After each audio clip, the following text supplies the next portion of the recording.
Hello, everyone. Thank you so much for joining me, your host, Catherine Jones, as This Needs to Be Read. You know what I love better than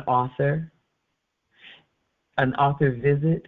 What I love better than an author visit is a second author visit, that same author for the second time.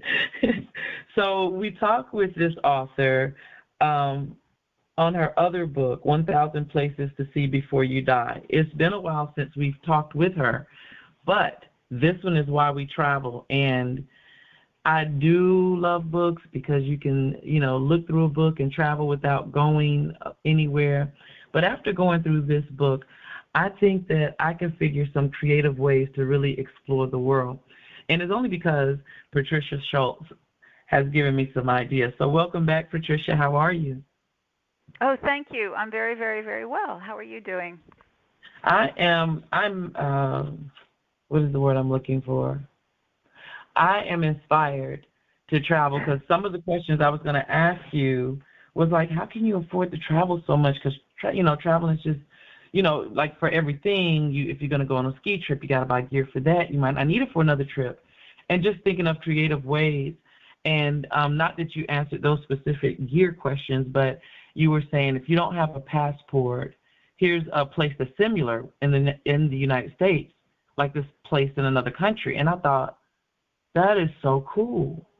And another thing you brought up is how we go all the way away from our home to find something that's right under our noses.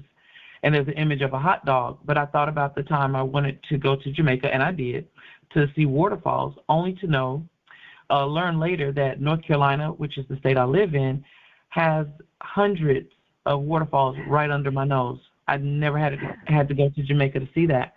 So I was like, wow, so those creative ways of getting out and experiencing a mile in another person's shoes you've inspired me to like really get more creative and not make excuses. I can't afford it. It's too expensive. How can you, So thank you for that. And the pictures are so beautiful. And I'm going to let you talk too.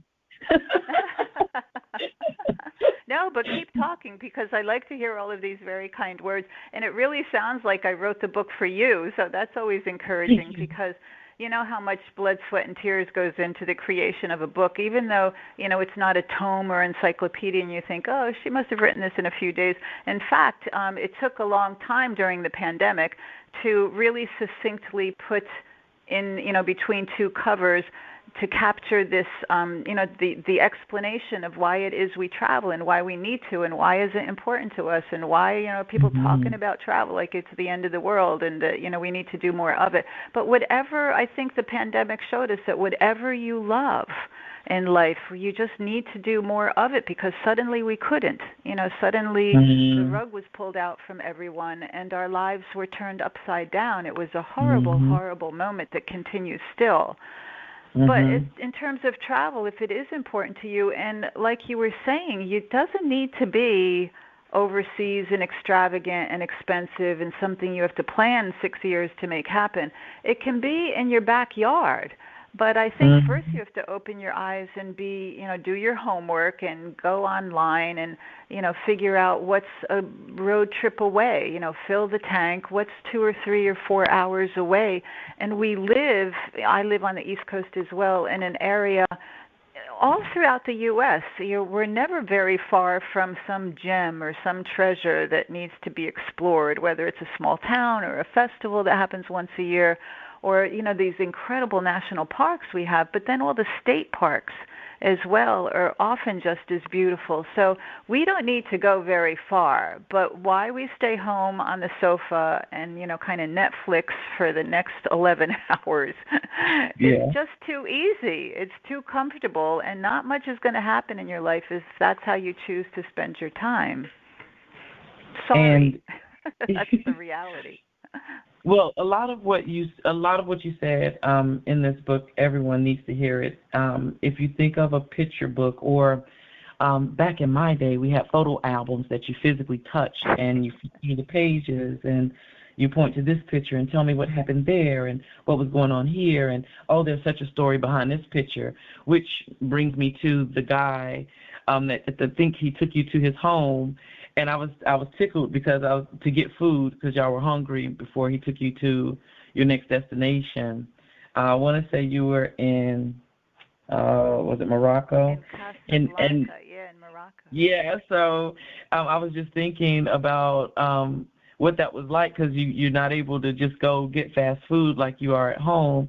So this person has made arrangements for you to get something to eat because you said you were hungry.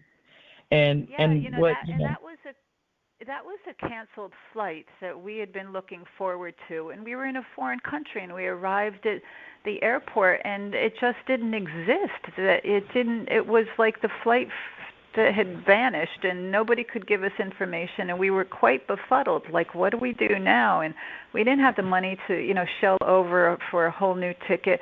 And so anyway, we met this fellow, and I was with a friend because I have to say that I don't go just to anybody's home, as gracious and hospitable as they seem. But it was one of those, serendipitous moments. And if you can read human character, you knew this man was as genuine and as lovely and gentle as the day was long. He spoke some English, and he was ready to take us to the destination. That was an hour, 45 minutes by flight, and it was 4 hours by car. But he had a cab. It was held together by spit and glue. I think it was 100 years old.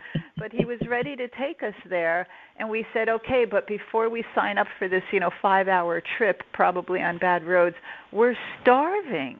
We've been here for hours trying to straighten this out at the airport. Where can we get the best couscous in Casablanca? And so, long story short, and I explain it all in the book, but he did take us home, and his wife and his mother and his 2 kids and the entire neighborhood had showed up because everybody has iPhones or, cell phones these days. Everybody had showed up, and with a smile as big as the day was long, they were waiting for us outside this very, very, very modest home. And I had probably the best couscous in all of Africa. And I had a story, that would stay with me for life. And the life lesson is that, go with the flow. Stuff happens. Don't let it ruin your day or your trip or your experience. And open yourself up to possibilities. Of course, be careful and be, resigned and be cautious, as I was with a friend.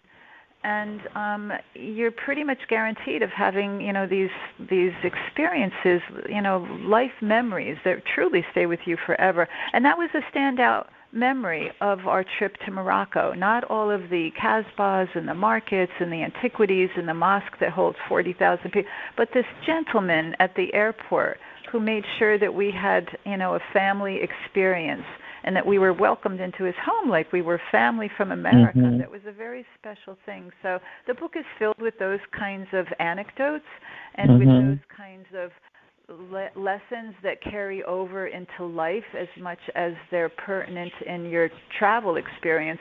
There are also things that are applicable just in your, your day-to-day life as well. And you wrote it, but I definitely agree with it. It has quotes. It even takes you on trips through movies with great why can't I get my words together with you today, Patricia? Great scenery in the background. Breakfast at Tiffany's and was Around the World in a Day. Just different things like that. Ways to explore, being creative. That's what I was speaking of in the beginning of our time, is looking for creative ways to take that trip, take that adventure. And you say something in the book very profoundly that no one can take this journey but you. They can't do it for you. They can tell you about their journey, their version of it, but you won't know until you taste life. So I thank you for putting together another travel book, Why We Travel, 100 Reasons to See the World by Patricia Schultz. Where would you like for people to pick up a copy of your book? Oh, well, we always encourage, the independent bookstores have really suffered during the pandemic and continue to do so. I mean, everybody has suffered during the pandemic. But if you have a favorite local bookstore, and then, of course, on Amazon, or if you shop online, barnesandnobles.com, it's pretty much available everywhere, I'm happy to say. So I really hope people enjoy it, and I hope they understand that it's about the journey of life as well as, the journey of all of your, 1,000 favorite places to see around the world, or here in America, because what we have is unmatched, really. I agree. Much success as you continue to spread this joy. Thank you. Thank you. Thanks very much. Until the next time. Until the next time. Bye-bye.